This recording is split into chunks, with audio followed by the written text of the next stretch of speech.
Tapi 2078 IUP itu adalah betul-betul hasil verifikasi, identifikasi yang dilakukan oleh Menteri SDM yang notabene-nya kader PDIP.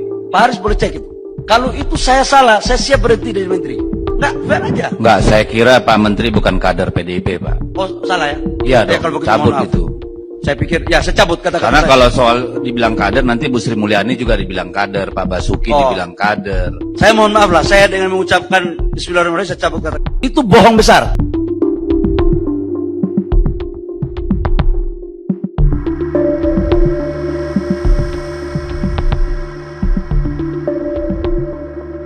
Dan ini memang sangat lucu sekali ya. Kayaknya skenario acak-acak partai PDIP itu memang sudah terjadi ya beberapa waktu lalu. Dan bahkan saat ini ada video yang beredar ya terkait Bahlil Lahadalia. Nah ini bahkan Bahlil Lahadalia menyalahkan Menteri ESDM. Konon katanya Menteri ESDM itu dari PDIP. Nah ini juga langsung saya teringat apa kata Budi Ari pada saat lalu. Budi Ari bahkan ketika disebut-sebut menerima aliran dana pengamanan situs judi online 50%, itu bahkan pada saat lalu menyalahkan dari PDIP.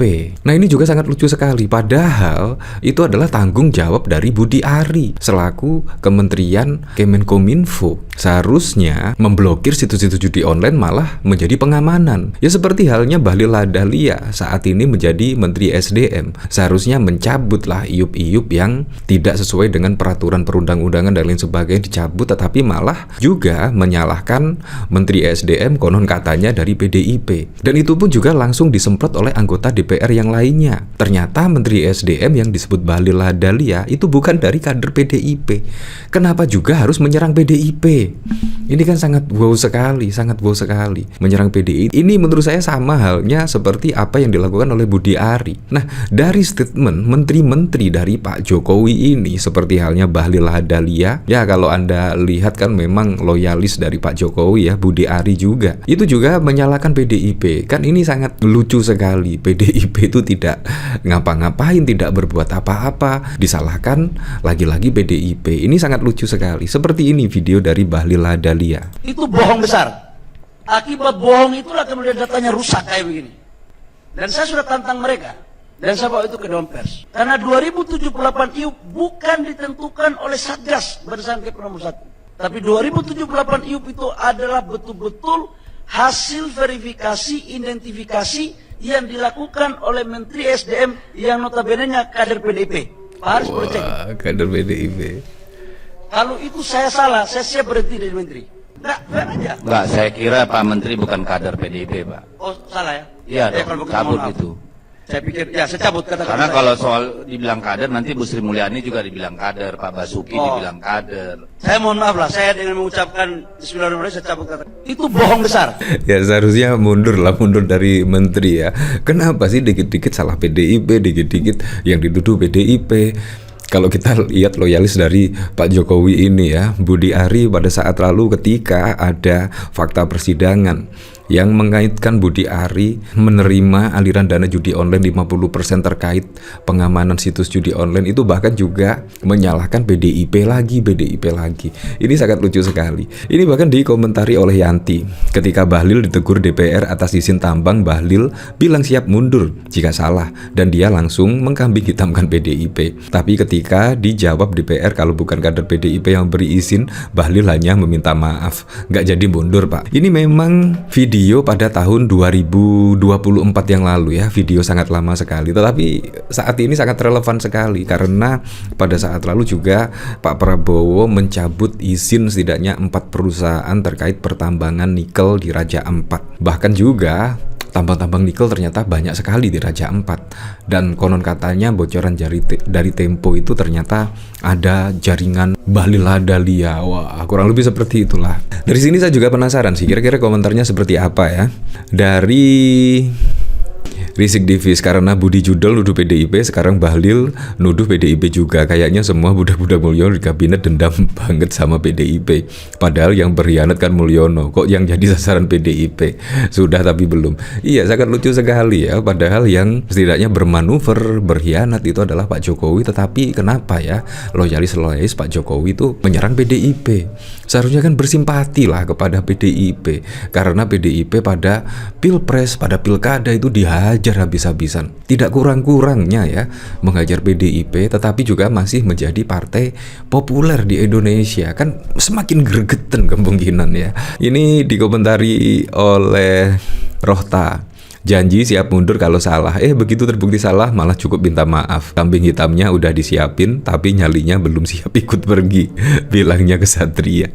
Ya seharusnya mundur lah seharusnya ya. Narasinya kok mirip-mirip buzzer yang seliweran di TL yang menyalahkan PDIP jangan-jangan memang satu komando. Ya seperti itulah, memalukan. Duh, anjing ketawa. Ya seperti itu. Nah ini bahkan dari suara.com ya. Ini tertanggal 18 Juni 2025. Padahal video tersebut sudah tahun lalu ya, pada tahun 2024.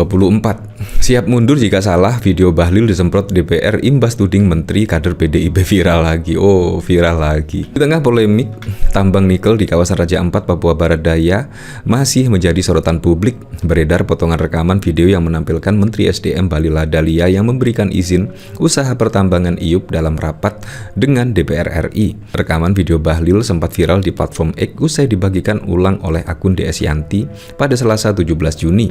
Dalam video itu, Bahlil sempat disemprot oleh anggota parlemen usai menuding jika ribuan IUP diterbitkan oleh Menteri SDM yang lama. Selain itu, Bahlil juga menyebut-nyebut menteri sebelumnya terafiliasi dengan PDI Perjuangan. Diketahui Menteri SDM sebelum Bahlil adalah Arifin Tafsir. Itu bohong besar. Akibat bohong itulah kemudian datanya rusak kayak begini. Dan saya sudah tantang mereka dan saya bawa itu ke Dewan Pers. Karena 2078 IUP bukan ditentukan oleh Satgas berdasarkan Kepres nomor 1 tahun 2022. Tapi 2078 IUP itu adalah betul-betul hasil verifikasi. Identifikasi yang dilakukan oleh Menteri SDM yang notabene kader PDIP, ungkap Bahlil. Bahkan Bahlil ia mengaku siap mundur dari jabatannya sebagai menteri jika apa yang disampaikan dalam rapat di DPR itu ternyata salah. Pak Haris boleh cek itu. Kalau itu saya salah, saya siap berhenti dari menteri, fair aja, beber Bahlil. Tudingan Bahlil soal menteri kader PDIP lantas buru-buru dibantah oleh salah satu anggota DPR RI. Enggak, saya kira Pak Menteri SDM bukan kader PDIP, Pak, ujar anggota Dewan dalam rapat tersebut. Imbas tudingannya itu, Bahlil pun kena semprot dan didesak agar segera mencabut ucapannya. Ya, cabut itu. Karena kalau dibilang kader, Bu Sri Mulyani juga dibilang kader, Pak Basuki dibilang kader, kata anggota Dewan saat menegur Bahlil. Ya, seperti itulah. Tanpa basi-basi, Bahlil pun langsung meralat ucapannya dan meminta maaf di depan para anggota parlemen tersebut. Ya seperti itulah, jadi memang sangat lucu sekali ya, sangat lucu sekali. Apakah memang didesain ya setidaknya untuk menyudutkan PDIP ya, tapi ternyata malah kena sendiri. Nah ini bahkan juga ditegur anggota DPR usai sebut Menteri SDM kader PDIP. Begini respon Bahlil. Ini tertanggal 2 April 2024 yang lalu. Artinya sudah 1 tahun lebih ya, 1 tahun setengah yang lalu kurang lebihnya ya. Ya jadi memang sangat lucu sekali lah di tengah hiruk pikuk terkait tambang nikel di Raja Ampat. Tiba-tiba ada video Bahlil viral lagi dan malah menuduh PDIP. Terus terang saya langsung jadi inget Budi Ari yang pada saat lalu malah bukannya mengklarifikasi terkait fakta persidangan tersebut, malah justru menyalahkan PDIP. Ini kan sangat lucu sekali, menyalahkan PDIP dan akhirnya rekaman itu pun menjadi viral dan ramai diperbincangkan, dan bahkan salah satu anggota dari partai PDIP juga melaporkan Budi Ari dan saat ini sudah dilakukan pemanggilan ya kepada pelapor Budi Ari. Bahkan dicecar 19 pertanyaan terkait pelaporan Budi Ari. Ya semoga saja lah, saya berharapnya sih Budi Ari juga tidaknya bisa cepat dipanggil ya oleh pihak yang berwenang ya, karena sudah disebut-sebut dalam fakta persidangan menerima aliran dana judi online 50% terkait pengamanan situs judi online. Ya untuk selengkapnya kita kembalikan lagi ke masyarakat menilainya seperti apa.